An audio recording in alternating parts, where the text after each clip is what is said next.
Alright, this video is to show the last details of how to change battery on auxiliary battery on 2015 Mercedes ML Class and all the series that is within that 2015 group.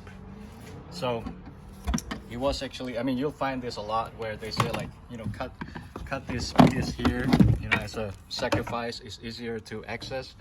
So once you take that out, the last piece that's not shown, that actually is really hard to do, is actually trying to get the battery out of the housing. So here's what I'm explaining to everyone. You had to take that bolt,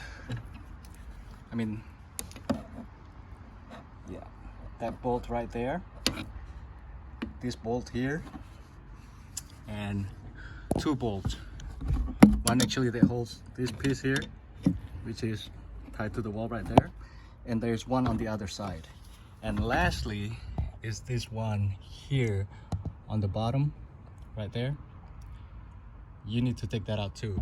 Once you take that out, the housing comes off, then you can take the battery out. Other than that, really tough. So hopefully this complements all those videos out there on YouTube.